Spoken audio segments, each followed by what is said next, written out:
qualité de chargé d'affaires, permettez-moi de vous présenter Madame la ministre chargée des Guinéens de l'étranger, qui est dans nos murs, si je ne me trompe, il y a cela une semaine. Les motivations profondes de son déplacement vers l'extérieur, la première rencontre qu'elle a eue, je pense que les explications vous ont été données.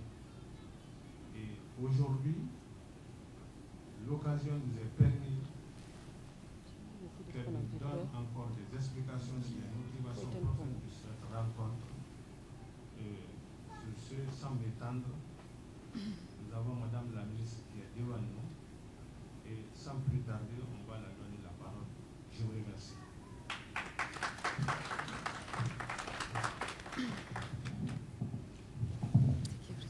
Prenez tout.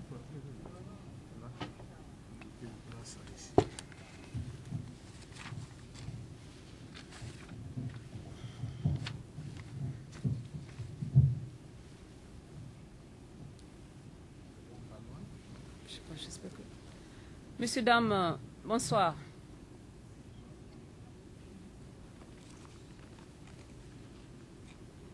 Messieurs les cadres de l'ambassade de Guinée à New York, Madame la représentante de la Guinée auprès de l'UNESCO à New York, chers frères et sœurs, au nom de Tout-Puissant, la Miséricordieux, je voudrais dédier cette rencontre à nos frères, les enfants, Yagin et Fodé, qui ont disparu parce qu'ils cherchaient le bonheur. Nous savons tous qu'ils sont morts dans un avion à la recherche du bien-être. Que nous puissions leur accorder une minute de silence à eux et tous ceux qui sont tombés au champ d'honneur au nom de la paix, au nom du changement, le combat contre l'exclusion, le combat contre toute autre chose qui va jusqu'à l'atteinte de la dignité humaine. Sans oublier nos frères et sœurs qui ont subi toutes formes de violence, aussi bien au stade du 28 septembre que celles-là qui étaient en prison et qui en ont subi des horribles choses. Certaines en sont mortes et d'autres vivent encore avec ce souvenir douloureux. Une minute de silence, s'il vous plaît.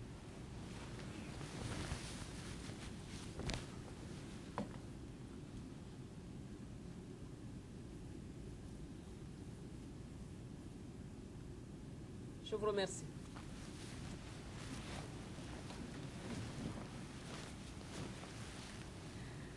Mes chers compatriotes, je suis arrivé ici avec l'ordre de mission 802 pour la rencontre des Guinéens des États-Unis d'Amérique, l'Amérique du Nord, Caraïbes centrale, du Sud,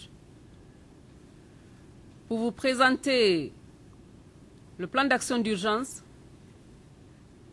en prélude de nos futurs travaux, à savoir la mise en place du Haut Conseil des Guinéens du monde. J'aurais pu le faire en vous lisant un discours là-dessus, mais je préfère vous montrer très rapidement le schéma qui nous a permis d'être aujourd'hui devant vous. J'espère que je me fais bien entendre avec le micro que...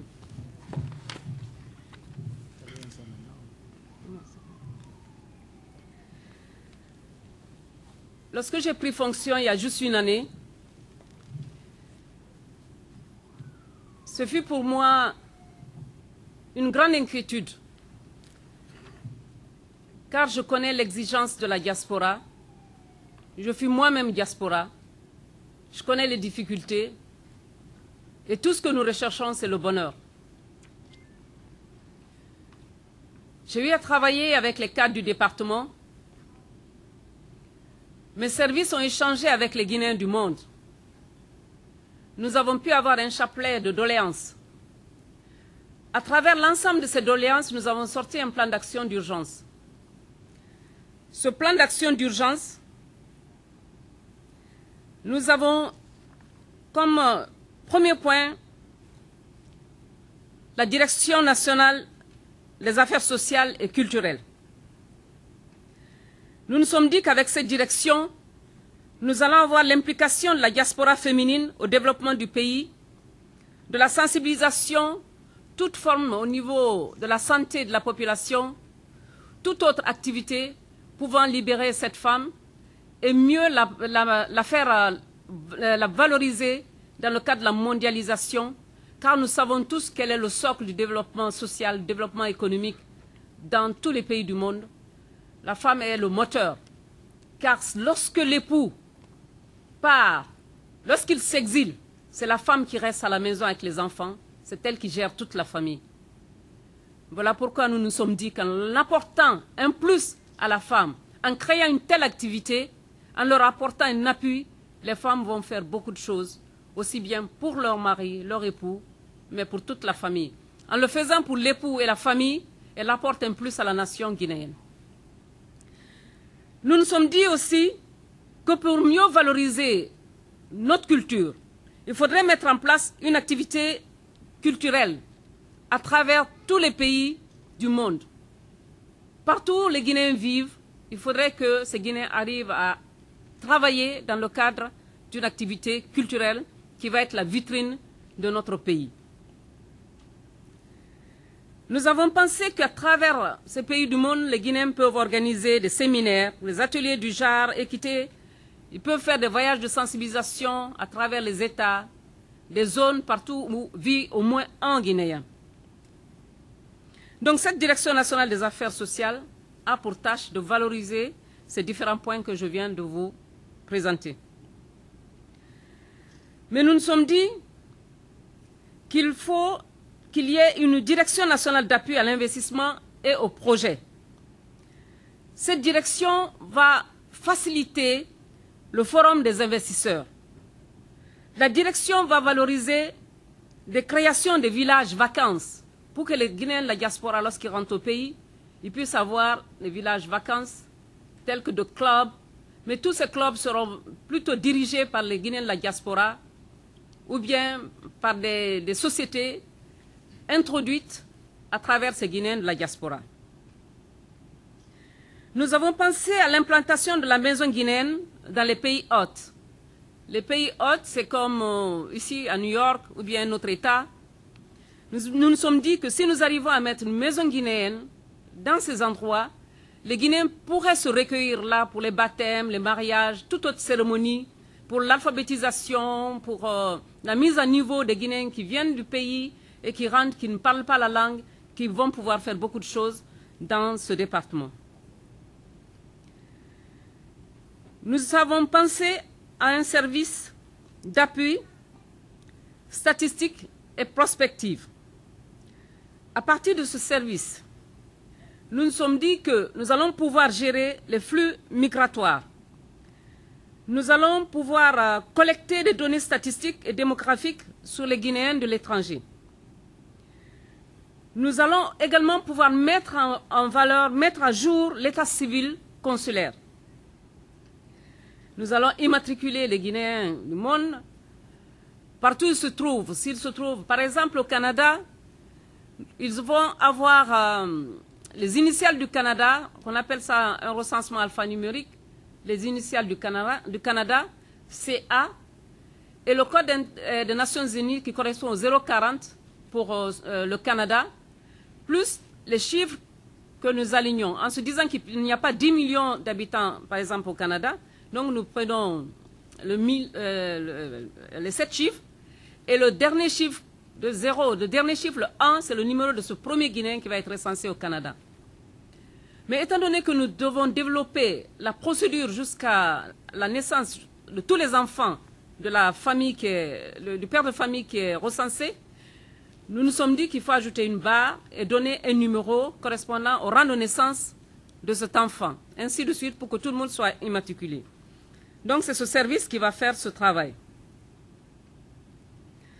Mais avec les échanges que nous avons eus avec les Guinéens du monde, ils nous ont fait savoir qu'ils souhaiteraient bien rentrer, que parmi eux, il y a certains qui ont quitté depuis plus de 60 ans, d'autres 30 ans et d'autres une année. Mais leur souhait, c'est d'avoir sur place une maison d'habitation, un logement social. Qu'est-ce qu'il faut pour qu'ils puissent accéder à cela? Étant donné que le ministère de l'Habitat en Guinée ne gère pour l'instant que la problématique de logement de ceux-là qui y vivent, ceux qui sont à l'intérieur du pays. Et nous savons tous qu'il n'y a pas eu de politique de logement pour les Guinéens. L'État n'a pas investi dans une chaîne de construction pour les logements des Guinéens qui sont là. Donc voilà pourquoi ce service, ce département des Guinéens de l'étranger a mis en place une cellule pour pouvoir faciliter aux Guinéens de l'étranger d'accéder au logement. Ce service d'appui à la promotion de l'habitat et du logement, nous avons énormément travaillé. Au moment où je vous parle, nous avons eu à faire les journées portes ouvertes, nous avons procédé par la suite à la rencontre des investisseurs et nous l'avons fait autour d'une table ronde. Ça s'appelle la table ronde des investisseurs, Guinéens de l'étranger et Guinéens vivant à l'intérieur du pays. Au cours de cette table ronde, nous avons reçu 27 investisseurs du monde, dont un que j'ai gardé en tête parce que c'est l'un des architectes qui a eu à construire Dubaï sur la mer. Bon, je ne vais pas dire son nom parce qu'on n'a pas le droit de faire la publicité, mais celui-ci faisait partie des invités, il était présent dans la salle.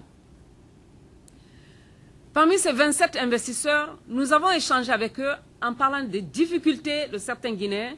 Donc nous ne devons pas voir qu'il y a des Guinéens catégorie A qui peuvent financer, acheter directement leur maison. La catégorie B peut obtenir un financement pour le faire. La catégorie C ne peut pas obtenir de financement parce que soit elle n'a pas les mêmes méthodologies que les autres, elle n'a pas les mêmes possibilités comme les autres.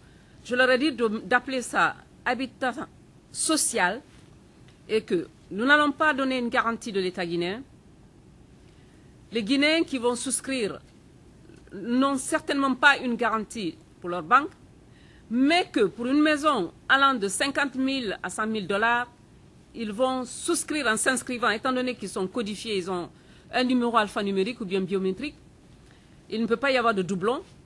Donc ces Guinéens vont souscrire pour 30% de la valeur de l'achat de la maison, le type de catégorie qu'ils ont eu à choisir. Et au bout d'une année, ils ont la clé de leur maison pour qu'ils puissent y vivre. Ces investisseurs, difficilement, ils ont accepté.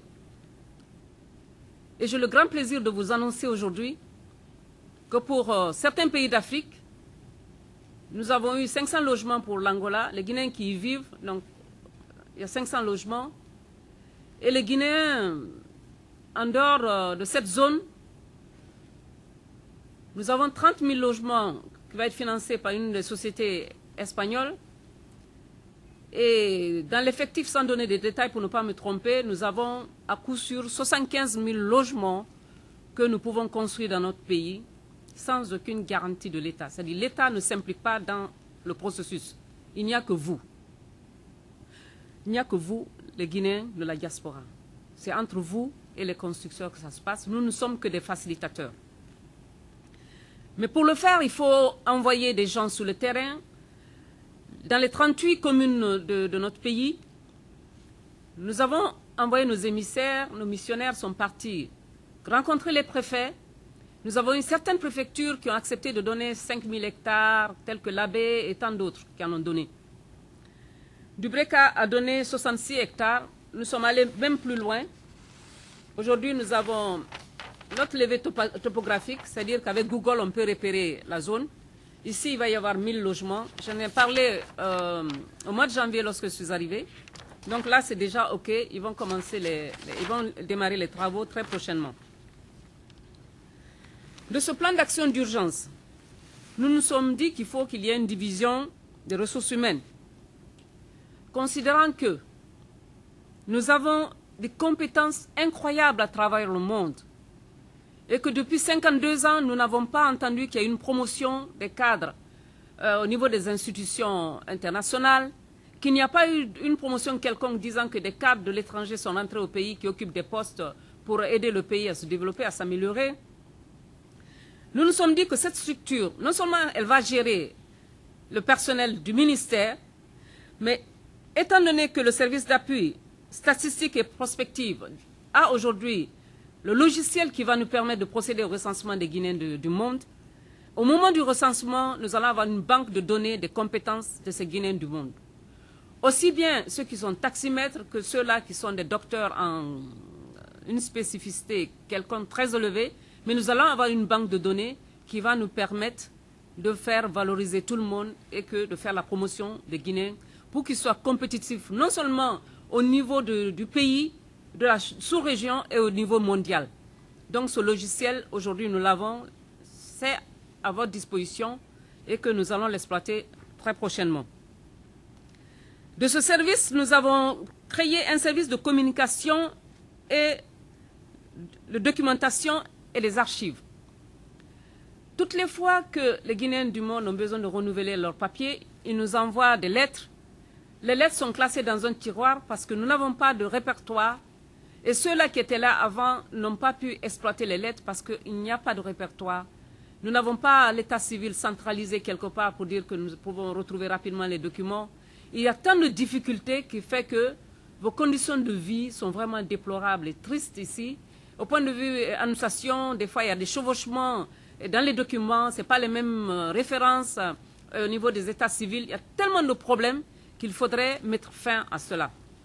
Donc ce service va pouvoir avoir une banque de données avec le système de nouvelles technologies, que le service d'appui des statistiques et la division des ressources humaines, ils vont alimenter les archives ici, le bâtiment qui va garder toutes les informations, aussi bien pour les Guinéens qui partent ou bien ceux-là qui envoient des messages. Nous allons créer une banque de données d'état civil pour eux, pour que leurs fils et petits-fils puissent avoir des répertoires au cas où, lorsqu'ils voudront faire des papiers, les seconds papiers, c'est-à-dire de rendre les papiers de naissance, c'est-à-dire les papiers guinéens, parce que nous avons toutes les nationalités du monde. Aujourd'hui, les Guinéens se retrouvent partout. Tout ce que nous sommes en train de faire, il nous faut une division des affaires financières. Cette division nous permet non seulement la création, l'acquisition des matériels de haute technologie, des recherches de financement pour chacun de vous, si vous voulez retourner au pays et travailler, faire des activités de votre choix. Et si dans le cas de la restauration des infrastructures qui existent ou bien des infrastructures que vous voulez, nous allons pouvoir vous assister par ces procédés. Donc j'ai mis, c'est un bouquin qui fait 300 pages à peu près. Bon, je l'ai présenté comme ceci et ça permet une lecture facile et rapide. Il y a quelques documents, on va vous les passer pour que vous gardiez. Vous allez voir aussi que pour la réalisation de ce plan d'action, nous nous sommes dit qu'il faut, pour l'année 2011, il nous faut un budget de 40 milliards, qui correspond à 6 millions de dollars pour pouvoir faire cette opération. Mais ce département était une direction, une simple direction. Il n'y a jamais eu de mesure d'accompagnement. Et la dite direction n'avait qu'un budget de 200 millions ou 300, quelque chose comme ça. Seulement ça. Et il n'y a pas eu d'amélioration ni de changement quelconque pour cela. Mais pour réussir tout ce programme, avoir des villages vacances, organiser des charters pour que le troisième âge des Guinéens de la diaspora puisse venir en Guinée, aller dans ces colonies de vacances qui existent là-bas, pour que lorsque vous rentrez dans votre pays, il y a vos familles, mais que vous rentrez dans votre 3 chambres ou 2 chambres, salon et cuisine, nous nous sommes dit qu'il fallait qu'on obtienne ce budget. Malheureusement, nous n'avons pas pu l'obtenir pour 2011. Nous avons soumis le cas en 2000 pour le budget 2012. Je n'ai eu que 9 milliards. Le budget, j'ai reçu une lettre disant que c'est 9 milliards, mais que nous allons avoir des améliorations, à condition que les Guinéens acceptent. Mais je me suis dit qu'il y a une chose que nous devons faire. Pour que nous puissions, le ministère puisse travailler avec les Guinéens du monde. Je me dis que peut-être qu'il y a 5 millions de Guinéens à travers le monde. Est-ce que le ministre peut appeler nommément chaque individu à travers le monde? Parce que je me souviens que lorsque je collaborais avec les Guinéens pour avoir des idées, Il m'arrivait de me lever à 3 heures du matin pour être en ligne et travailler avec d'autres pays, la Chine ou d'autres pays où la nuit, lorsque c'est le jour chez nous, c'est la nuit chez eux. J'ai eu à le faire, mais ça m'a permis d'avoir un cahier de charge et de sortir ce plan d'action. Mais si je n'ai pas de répondant dans les pays, est-ce que je vais pouvoir vraiment réussir le programme? Comment faire ce programme? Je dis qu'il ne faut pas que les Guinéens du monde voient ma personne. Ma personne, si vous voyez ma personne, mettez par terre, marchez dessus. Ce n'est que ma personne. Mais la fonction qui m'est confiée, regardez cette fonction. Si je n'arrive pas à satisfaire ma mission, là vous êtes libre de demander à ce qu'on vous envoie quelqu'un qui pourrait satisfaire vos demandes.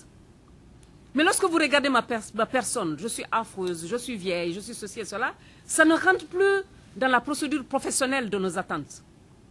Voilà pourquoi je demanderai aux personnes ici présentes. Nous avons demandé un seul représentant par pays pour que celui-ci soit le messager pour aller parler à tous les autres. Nous, de notre côté, à partir du ministère, nous allons nommer un point focal.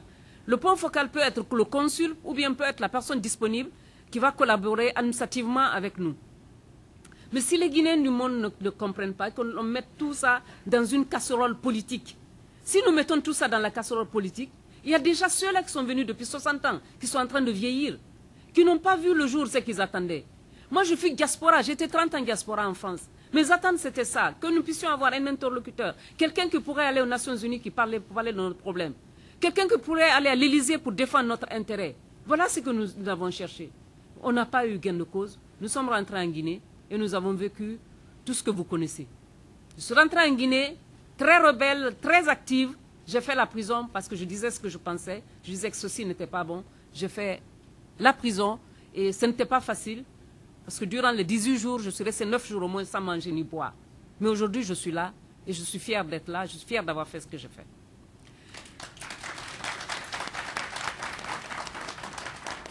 Je vous remercie. Je voudrais dire aux personnes qui sont là, vous venez, certaines personnes viennent des États éloignés. Ceux de Mexico, Alaska n'ont pas pu venir, mais ils ont des représentants. Je vais échanger avec d'autres qui ont dit qu'ils allaient venir et d'autres ont dit, madame, on ne viendra pas. D'ailleurs, nous allons aller acheter des œufs. Je dis, très bien. Si vous n'avez pas d'argent épargné pour vos enfants, achetez des œufs. Ça me fera plaisir d'avoir des œufs. Peut-être que ça va aider ma peau à être un peu plus lisse. Donc, j'ai échangé cela au téléphone avec certaines personnes. Pour vous dire que notre combat, c'est pour que nous puissions le faire. N'attendons rien du budget de l'État pour la diaspora guinéenne, le ministère des Guinéens de l'étranger. Il n'y a pas un budget conséquent pour nous. Ça n'a pas été fait parce que la priorité de ce département n'est pas la priorité de tout le gouvernement. Il y a 44 ministères. La priorité d'un des ministères n'est pas la priorité de tout le gouvernement. Notre priorité aujourd'hui, c'est quoi? C'est l'électricité, c'est l'eau, la santé, la scolarisation des enfants, les infrastructures pour que les gens puissent se déplacer. C'est l'une des priorités de la nation. Aujourd'hui, nous avons des investisseurs qui rentrent dans le pays. Mais pourquoi ne pas accorder une facilité à un des diasporas pour qu'ils puissent venir faire les routes? Can I have some drink, please? Pourquoi ne pas le faire? Je m'excuse, parce que je pense à la Guinée, j'ai envie de pleurer.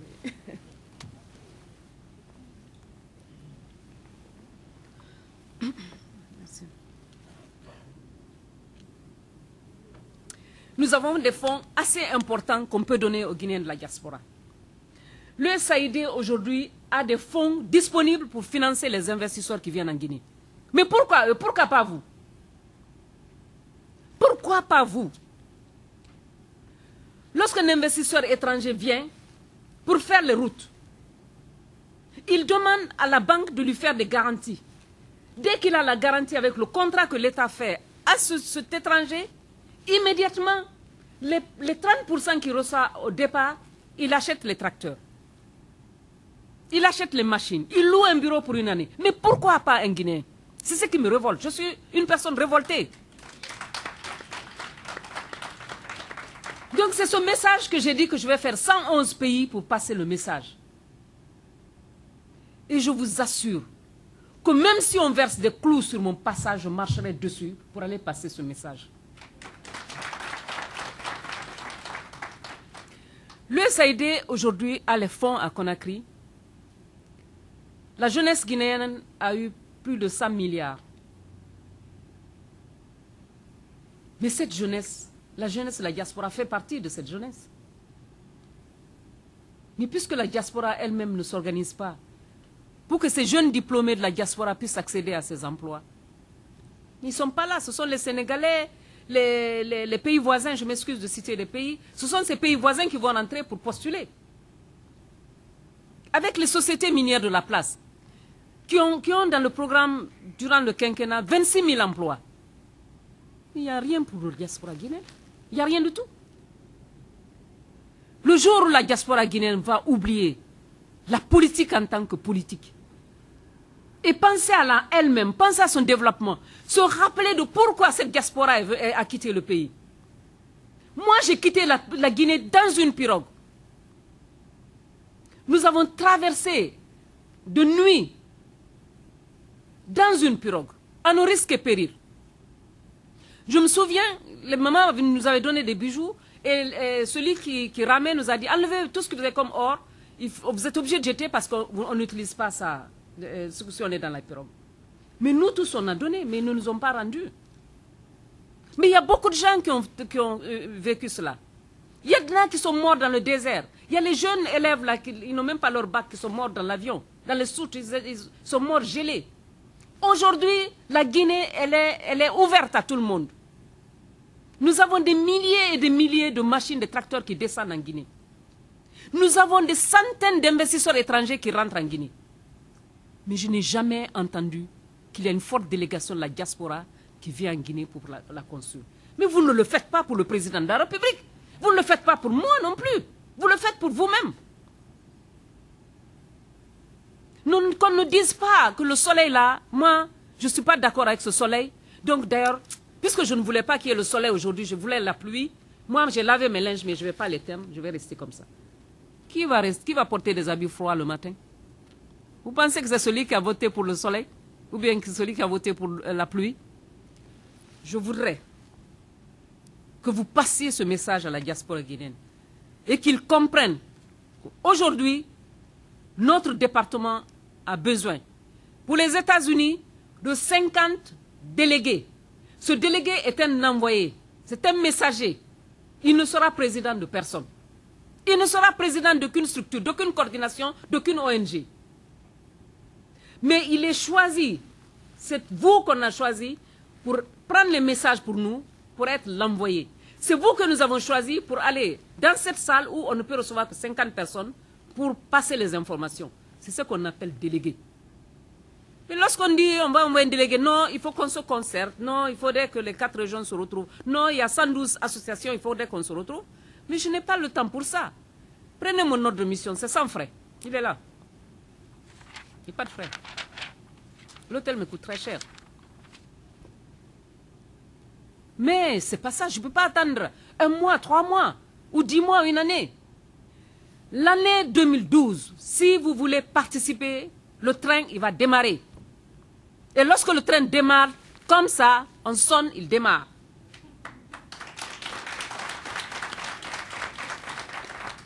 Les 50 personnes dont nous avons besoin pour ici et 13 pour le Canada, les provinces du Canada, ce sont ces personnes que nous allons peut-être inviter en Guinée ou inviter dans une des villes des États-Unis pour leur donner les références, les codes barres pour accéder à ces maisons. Dans le cas du retour des Guinéens de l'étranger vers leur pays d'origine, il faudrait qu'il y ait des mesures d'accompagnement. Nous avons essayé d'expliquer que si ces Guinéens ont quitté le pays, c'est parce que soit leur père a été tué devant eux, soit leur maman a été tuée devant eux, soit ils ont été pillés, soit ils n'ont pas la liberté d'expression, ou bien parce qu'ils veulent avoir une meilleure scolarisation, ou encore ils ont des problèmes de santé. Moi, par exemple, ma mère, elle allait à l'hôpital il y a 38 ans. Lorsqu'elle arrivait à l'hôpital, il n'y avait pas de place. On lui dit, moi, il n'a qu'à attendre là-bas, elle souffrait. Et il n'y a pas de place, elle n'a qu'à attendre. Elle a attendu là-bas 2 heures après, ma mère est morte. Il y a 37 ans. Donc, il y a beaucoup de gens qui partent pour des raisons de santé et autres. Voilà toutes ces raisons qui font que la Guinée ne peut pas revenir sans la diaspora. On ne peut rien faire sans vous.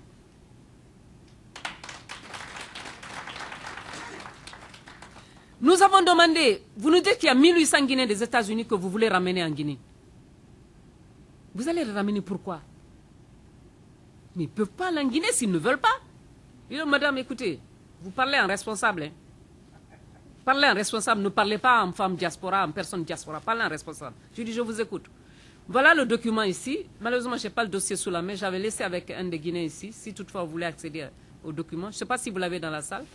Oh, donc ce document, c'est écrit par M. Fitzgerald qui demande à ce qu'on prenne les dispositions pour le renvoi de 1800 personnes qui sont juridiquement condamnées ici aux États-Unis.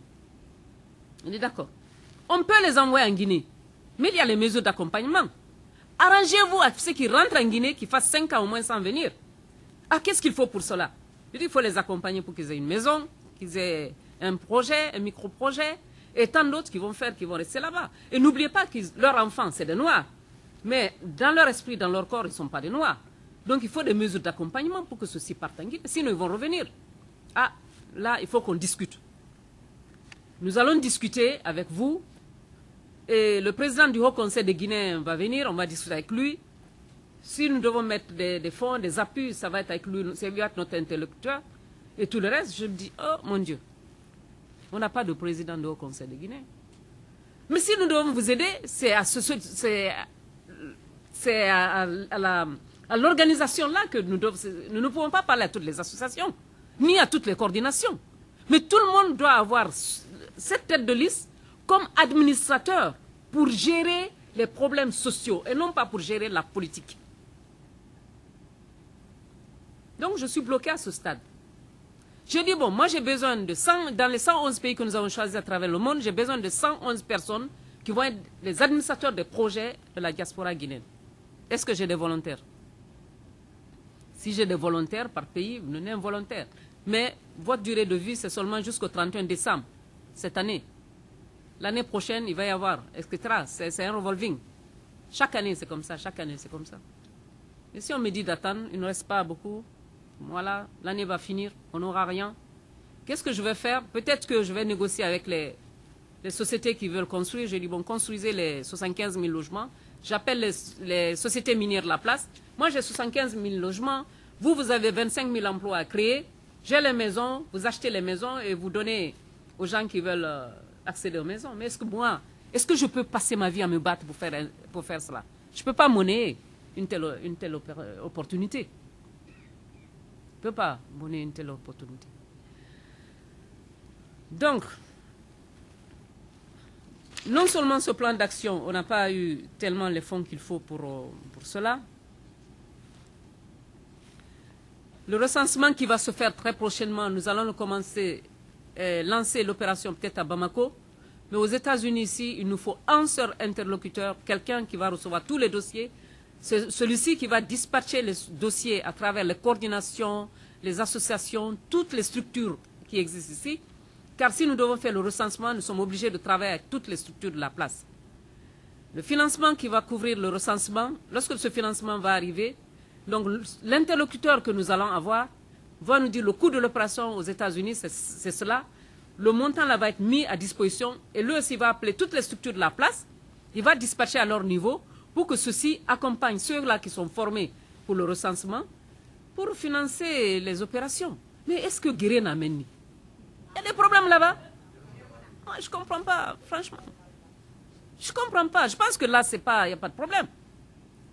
Qu'on me laisse finir mon travail, après s'ils veulent, ils peuvent me faire de moi ce qu'ils veulent.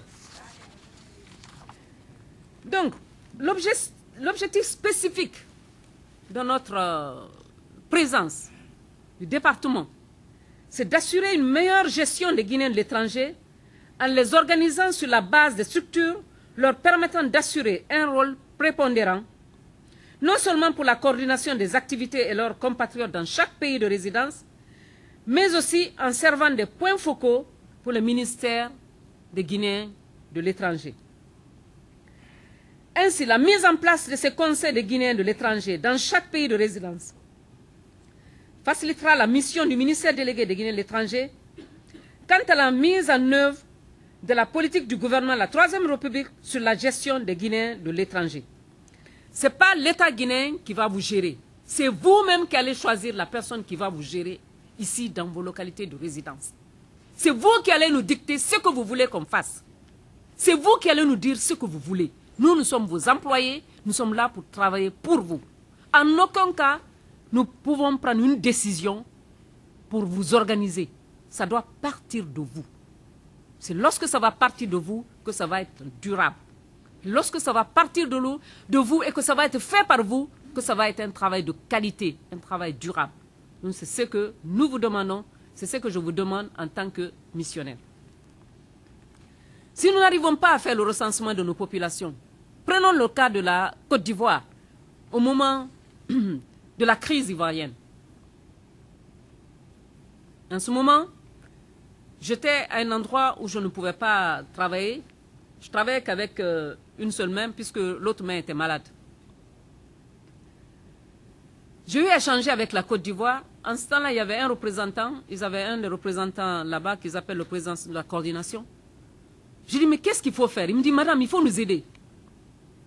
Non, excusez-moi, c'est avant que je vienne à l'hôpital ici. Il m'a envoyé le message. J'ai soumis le cas en conseil de ministres. J'ai dit, la Côte d'Ivoire, ça ne va pas, les Guinéens veulent rentrer. C'est 44 personnes. Mes collègues m'ont regardé, madame, avec tout ce qu'on peut faire pour vous. Madame, on ne peut pas vous soutenir dans ça. J'ai dit, pourquoi? Il dit, mais il n'y a pas de budget. Ça ne va pas passer. Je lui ai dit, mais est-ce que je peux avoir le feu vert pour faire des recherches? On n'a pas répondu parce qu'on avait peur politiquement. Est-ce que la Guinée doit s'engager ou pas? Est-ce que c'est prévu? J'ai dit, bon voilà. Moi, dans une semaine, je dois aller subir une intervention chirurgicale. Le problème est là. Moi, je vous soumets le dossier, mais ils sont en train de tuer nos frères. Ils disent, oui, on est en train de tuer tout le monde. J'ai pris mon avion, je suis allé rentrer à l'hôpital. Peu de temps après, je me suis mise à travailler avec les associations et coordinations qui sont là-bas, telles que les associations et coordinations qui existent ici. Je leur ai dit, organisez-vous par carré, chaque carrefour un Guinéen, répertoriez-moi tous les Guinéens très rapidement. Je veux savoir combien de vieux il y a d'enfants, femmes, quelles sont les femmes qui sont enceintes. Je veux la liste très rapidement. Je dois essayer de contacter les institutions. Je me suis arrangé avec l'ambassade de France en Guinée, j'ai envoyé un message, niet, je n'ai pas eu de réponse favorable. J'ai envoyé des messages partout et j'ai eu la chance, l'OIM m'a dit que oui, nous pouvons faire quelque chose pour vous. Mais il faudrait qu'ils se regroupent. Vous allez contacter notre correspondant sur place et il va les prendre. Il faudrait qu'il y ait des Guinéens volontaires pour convoyer les passagers. On arrive à ce stade, ils n'ont pas de papier. Ils ont fait 50 ans là-bas, 25 ans, ils n'ont aucun papier. J'ai appelé l'ambassade. J'ai dit à l'ambassade, écoutez, s'il y a 2 personnes qui disent que cette personne est guinéenne, donnez-lui un titre de voyage. Ils disent qu'il faut payer 2500 francs CFA. Je dis, mais ce n'est pas possible en temps de guerre. Qui va trouver l'argent? Faites ce travail, on ne paye rien. Ils disent, madame, confirmez par email. J'ai confirmé par email. Celui qui devait aller chercher les mails, il fallait qu'il sorte la nuit ou le jour entre les balles. Monsieur Sekou Kaba, il l'a fait, il a récupéré le document, il l'a amené à l'ambassade. Que c'est sous ma responsabilité qu'on va délivrer les titres de voyage aux Guinéens sans qu'ils ne payent. En faisant ce travail, on a su qu'il y avait 50 000 Guinéens en Côte d'Ivoire. Sur les 50 000 Guinéens, je vous assure, en moins d'un mois, on a délivré 25 000 titres de voyage gratuitement. Maintenant, pour faire sortir ces Guinéens, pour qu'ils quittent la Côte d'Ivoire, le convoi, c'était dangereux. J'ai la liste des personnes qui ont été tuées. Je ne vais pas vous lire cette liste. On va laisser ça, que leur âme repose en paix. Mais par contre, nous avons pu, la Côte d'Ivoire, en passant par Kourémali, Zéro-Koré, Lola, nous avons pu faire sortir 7354 ressortissants guinéens en provenance de la Côte d'Ivoire, qui sont rentrés en Guinée, à Conakry. Les 7354 personnes sont arrivées jusqu'à la mairie de Matam, là-bas, il y a un point là où on recevait les réfugiés. De là-bas, chaque individu a été accompagné dans son village d'origine, où il a indiqué. Vous pouvez retrouver tout ça dans le reporter de l'OIM parce que c'était managé par eux. Ils sont identifiés nommément. Vous avez toute l'information avec l'OIM. Donc ces personnes sont rentrées, mais le reste, on ne pouvait plus. On brûlait toute personne étrangère. C'était devenu très violent. On n'a pas pu faire partir les autres. Ça, c'est l'importance du recensement. Mais l'action-là a permis de créer une certaine confiance entre ces habitants. Ils ont su que nous sommes là pour eux, nous travaillons pour eux. En dehors de ça, il y a eu le problème de la Libye. Là-bas aussi, c'était la même chose. Mais la Guinée est amie avec le responsable, avec le pays, le responsable du pays. Comment la Guinée va se manifester pour dire je vais prendre mes Guinéens? Ils vont dire ah oui, et les Libyens, ce n'est pas vos frères, donc vous n'allez pas les aider. Donc la Guinée est restée derrière la protection politique.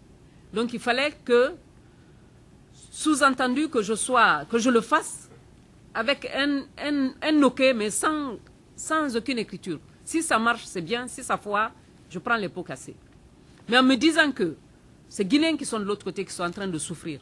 Et le premier Guinéen qu'on nous a annoncé qui est mort à Benghazi, le premier corps guinéen qu'on a trouvé, j'ai dit non, il faut que je fasse quelque chose. Là aussi, j'ai appelé l'OIM.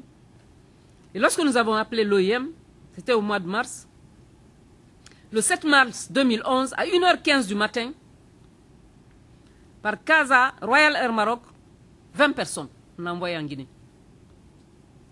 Le 13 mars, de Benghazi, 1h40 du matin, Maroc, Casa, Royal Air Maroc, on a pu avoir 19 personnes qui sont arrivées. Libye, à partir de Sabah, on a pu, à 7h25 du matin, par Gambie via Banjul, Gambie Airways, nous avons pu avoir 21 personnes. Le 24 mars, par Egypt Air, en provenance de Djerba, Tunisie, nous avons pu avoir 190 personnes. Et j'étais à l'hôpital, j'étais vraiment contente. Suivi tout ça, c'est moi qui donnais l'information à Conakry. Et la RTG venait le matin pour réceptionner tous ces Guinéens qui arrivaient. Le 27 mars, Egypt Air, 178 personnes, à 1h47 du matin, sont rentrés à Conakry. Le 2 avril, Egypt Air, 165 personnes, ce qui nous a donné 594 ressortissants guinéens en provenance de la Libye. On avait pu recenser 1300 et quelques, mais il y en a qui sont tellement riches, ils ne voulaient pas laisser leurs biens, ils sont restés. Il n'y a eu que ceux-là qui ont accepté de rentrer. Ça nous a fait 6 charters. Le 7e charter est parti, quelques mois, 3 mois après, pour aller récupérer leurs bagages. Parce qu'on mettait les compatriotes dans les avions et les bagages étaient stockés dans un magasin. Ils ont toujours pensé qu'ils avaient perdu leurs biens. Mais 3 mois après, ils ont tous reçu leurs biens en Guinée. C'est arrivé à Conakry. Et c'est ce que le département a pu faire avec ces Guinéens en difficulté. Ceci étant que si vous vous organisez, vous avez un seul répondant dans le cadre de l'administration qui va échanger avec nous. Celui-ci va s'occuper de la collecte de l'ensemble des plaidoyers de toutes les associations et coordinations de la place. Il va collecter ce document, il va échanger régulièrement avec nous. Il n'y aura aucune contradiction en disant « Ah, ce que l'autre a envoyé, ce n'est pas bon, c'est le mien qui est meilleur. » Il n'y aura pas ça.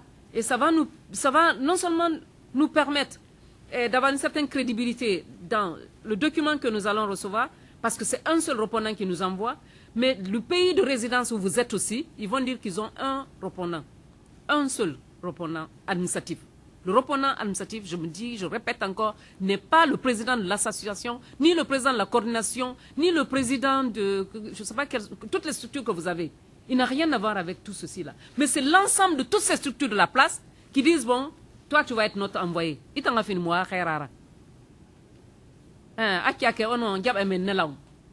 Ce qu'on appelle une réunion, vous venez vous assister à la réunion, vous allez transmettre le document. C'est tout ce qu'on vous demande. Mais il n'y a pas de palabre dans ça. Donc c'est ce qui s'est passé entre la Côte d'Ivoire et la Libye, ce que nous avons pu faire. Mais nous nous sommes dit encore plus loin, que si les 5000 Guinéens arrivent à s'organiser, ils s'organisent et qu'ils envoient au moins seulement 1 000 $ par mois dans le pays pour leur famille, ils vont participer au développement durable du pays à travers les familles qui sont dans les villages ou dans les villes. Mais en supposant qu'ils envoient 1 000 $, ça va nous faire un flux financier de 5 milliards de dollars. Les 5 milliards de dollars vont équilibrer la balance de paiement du pays, comme le Mali, comme le Sénégal. Mais il ne faut pas qu'on voit celui qui est là à la tête d'aujourd'hui. Il n'est pas éternel. Il n'est pas éternel, celui qui est là. Il y a eu beaucoup qui étaient là, ils sont partis, ils ne sont plus là. Mais qu'ils se disent qu'en le faisant, je le fais pour ma famille.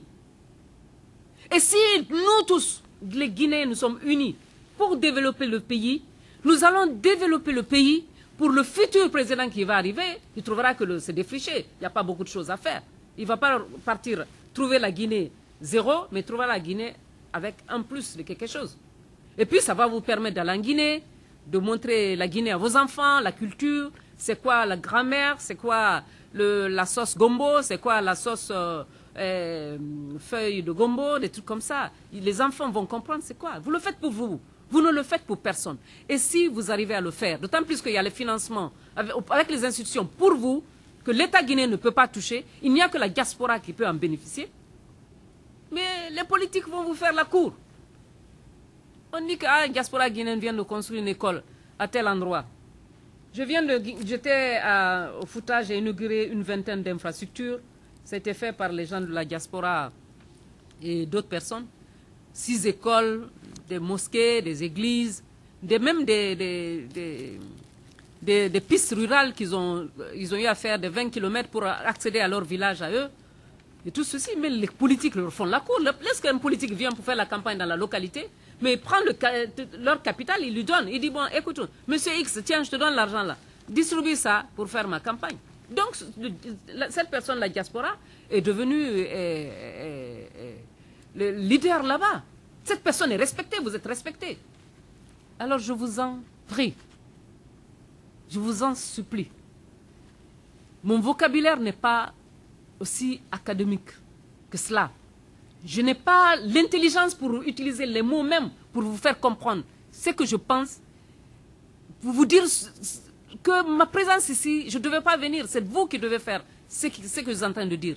Mais je voudrais vous dire de passer le message dans votre vocabulaire, dans votre compréhension en vous, pour que les Guinéens du monde comprennent que l'opportunité là n'est pas l'opportunité pour le gouvernement. Nous, on peut partir n'importe quel moment.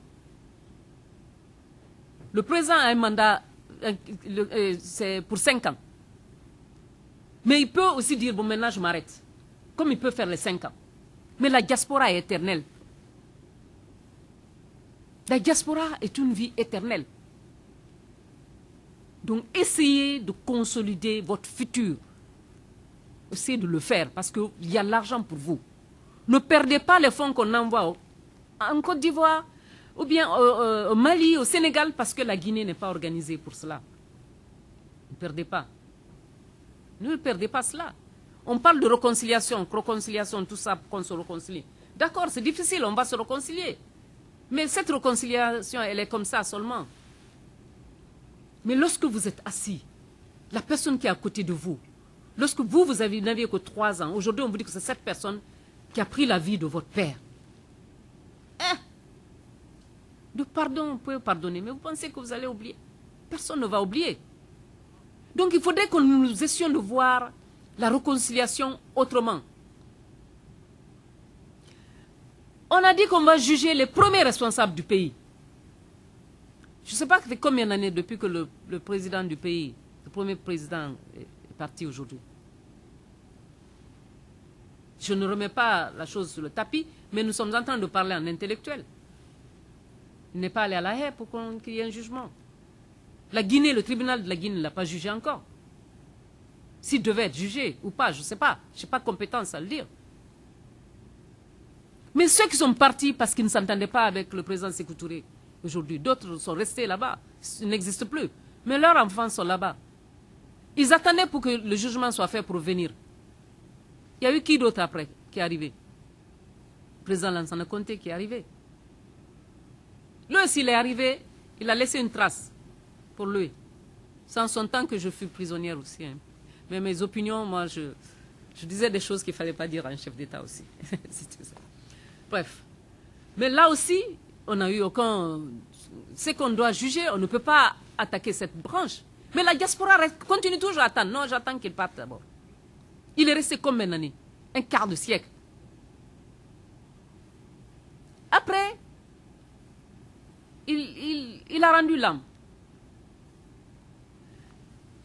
Les partis de la place n'ont pas pu avoir rapidement un leader.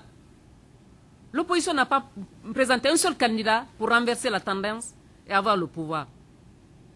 Donc l'armée aussi étant là, ils ont donné le pouvoir à un jeune qui n'a que 40 ans, qui n'a pas grand-chose à perdre que sa vie. Il n'avait que 40 ans, qu'une expérience. Il est venu très chaud, très bouillant. Il est resté une année. Là aussi, j'ai eu la chance d'appartenir à ce gouvernement, vu les difficultés que j'ai eues avec l'ancien pouvoir. Je me suis battu très longtemps, il y a eu beaucoup de choses. Mais avec cette personne qui m'a beaucoup respecté, seulement une réunion, je ne devais pas assister. C'est à cette réunion, lorsque je suis sorti de cette réunion en colère, c'est là où j'ai raté la marche chez le ministre de la Défense. Il pleuvait, il faisait noir, il n'y avait pas d'électricité. Je suis tombé, j'ai heurté le mur. Et là, coma profond. J'ai fait 2 mois et demi en France à l'hôpital. Au moment où je retournais en Guinée, il y a eu le cas du 28 septembre. J'étais en France. Et je suis retourné d'ailleurs en Guinée avec le corps de mon père. Voilà pourquoi je ne suis pas resté plus longtemps à l'hôpital. Ça allait beaucoup mieux pour moi. Je suis rentré avec mon père en Guinée. C'est Dadis. On devait régler beaucoup de choses, en parler. Ça fait 1 année qu'on attend. Peut-être 2 ans maintenant, je ne sais pas. Je ne sais pas bien compter. Maintenant, après Dadis, il y a eu M. Konaté qui est arrivé. Nous savons tous ce qui s'est passé. Ce n'est pas le but de ma visite ici. Je ne rentre pas dans les détails. Après lui, il y a eu les élections. Chacun de nous a prié pour que Dieu nous donne quelqu'un. Parce qu'il n'y a qu'un seul fauteuil. Hein. Un seul fauteuil. C'est difficile de donner 2, même si nous voulons les 2. Pas possible. Ça a été le professeur Alpha qui est arrivé. Le professeur Alpha est là pour gérer la présidence, mais sur la volonté, les décisions de la population guinéenne. Il est là pour servir la population guinéenne. Les idées, les besoins doivent partir de nous. C'est ce que nous voulons qui rentre dans le plan d'action, le plan quinquennal. Ce que chaque localité veut dans le cadre de son développement, chaque village veut dans le cadre de son développement, c'est l'information qui remonte auprès du sous-préfet. Le sous-préfet fait remonter la synthèse auprès du préfet. Le préfet amène auprès du gouverneur. Et lorsque ça arrive chez le gouverneur transfère tout ceci au ministre de l'administration du territoire qui en remet au ministère du plan. Et ça devient le plan quinquennal. C'est-à-dire le plan en question qui doit être amélioré, ajouté, formaté, budgétisé. Et ça rentre dans le plan quinquennal. C'est-à-dire sur 5 ans, voilà ce que la population veut. Notre devoir, c'est de satisfaire la population. Et si on s'arrête dans un carrefour pour crier, nos idées ne vont pas arriver en haut. On dira ils ont crié. Ils sont allés étudier le verbe crier. Je crie, tu cries, il crie, je lance le caillou, il lance un œuf, je lance la tomate. Moi, j'ai lancé ma bouteille d'eau. Ça va nous amener comme nos enfants disent, toi, ton enfant est allé pour apprendre à jeter les bouteilles de l'autre côté. Ça va nous apporter quoi? Mais si tu viens, tu t'assois, tu t'exprimes, tu dis ce que tu veux. Ou tu écris, tu dis c'est ça que je veux. Maintenant, le comité de suivi et évaluation, qui sont les têtes de liste de l'ensemble des structures qui existent aux États-Unis, c'est ceux-là qui vont maintenant faire le suivi et l'évaluation de la chose. Attention, Monsieur le Président. Nous avons dit ça, vous l'avez porté sur le plan quinquennal qui a été publié. Il n'y a rien pour nous là-bas, vous n'avez pas exécuté. Alors vous dénoncez cela à l'Assemblée nationale. Mais qui va vous défendre à l'Assemblée nationale si vous n'avez pas un représentant? Pour avoir un représentant, il faut le Haut Conseil des Guinéens de l'étranger. Ça nous ramène encore à la case de départ. Hein. Donc le président du Haut Conseil des Guinéens de l'étranger a le droit de statuer à l'Assemblée nationale avec les 4 vice-présidents, c'est-à-dire les 5 continents, et le président et les 4. Ils seront membres de droit à l'Assemblée nationale pour défendre vos intérêts. Vous avez des droits. Vous avez tellement de droits. Tellement. Au lieu d'envoyer des Guinéens qui sont à Conakry pour ici comme sur formation, pourquoi ne pas prendre dans la banque de données la diaspora guinéenne pour améliorer leurs compétences ici? Pourquoi ne pas vous donner les moyens d'acheter une maison de la diaspora guinéenne à travers chaque pays de résidence? Pourquoi? S'ils disent, on profite du fait que il y a 20 ans, on disait qu'il faut les diviser pour mieux régner. Divisons-les, comme ça on va mieux régner. On profite du fait que vous ne vous entendez pas pour vous laisser tel que vous êtes. Mais moi je dis, ils ne s'entendent pas, mais je vais venir. S'ils veulent, je finis, ils me frappent. Je rentre chez moi, je me lave avec de l'eau chaude. Après le matin, je me lève, je rentre dans mon pays. Si c'est leur pays, ils me trouveront là-bas. Peut-être que je serai au poste, ou bien je vais être diaspora encore de nouveau. Donc c'est ça notre vie à chacun de nous. Donc mes chers frères et sœurs, j'ai amené beaucoup de choses ici, je ne vais pas vous montrer tout ça. Donc il y a 111 pays que nous avons choisis. Pour les États-Unis, il n'y aura que 16 pays qui vont pouvoir profiter de l'expérience du recensement. On commence par 16 États, après progressivement les 50. L'Océanie, c'est un seul pays. En Asie, il y a 15 pays qu'on a choisis pour l'Asie. On a déjà beaucoup de représentants. L'Europe, il y a 33, c'est un peu épais là, parce qu'il y a des noms déjà, en nom email, les volontaires. 33 pour l'Europe. Et l'Amérique, il y a 50 États. De moment, c'est 16 pour le recensement, les 50 États.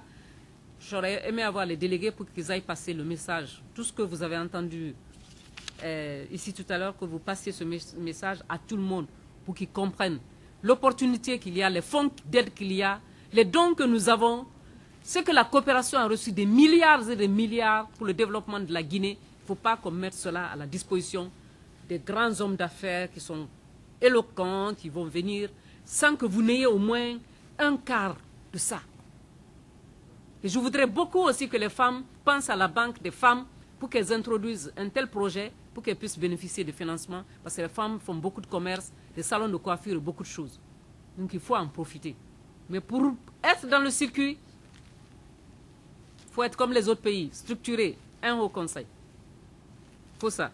Sinon, cette année, ça risque d'être des dons avec... je vais vous les laisser, vous allez faire des copies pour que toutes les associations et les coordinations puissent avoir les mêmes documents. Je ne vais pas les lire ici, ça va nous prendre trop de temps. Je vais seulement, en considérant que je devais venir le 28 décembre dernier, ici, donc je vais vous adresser mes vœux de bonheur, de santé, de prospérité. C'est dommage, monsieur le sénateur n'a pas pu venir, il avait du monde. Tout à l'heure, nous parlions dans le couloir. À la diaspora guinéenne du monde, à mes chers compatriotes et amis de la Guinée, il y a juste une année, l'administration des Guinéens de l'étranger m'est confiée, le 3 janvier 2011, à nos jours, 12 mois de réflexion et de mise à niveau d'une direction sans mesure d'accompagnement en un ministère des Guinéens de l'étranger. Ma noble mission, construire la confiance et encourager la diaspora guinéenne au retour volontaire par la réserve des domaines économiques et la sécurisation juridique des familles en difficulté dans les pays de résidence et faciliter la mise en place d'une structure de haut conseil consultatif des Guinéens du monde avec un poste pour son président à l'Assemblée nationale. La richesse de l'approche de la diaspora guinéenne du monde est pour notre pays le partage du savoir, de la culture, des interactions et des diversités du reste du monde à travers les pays de résidence de chaque compatriote.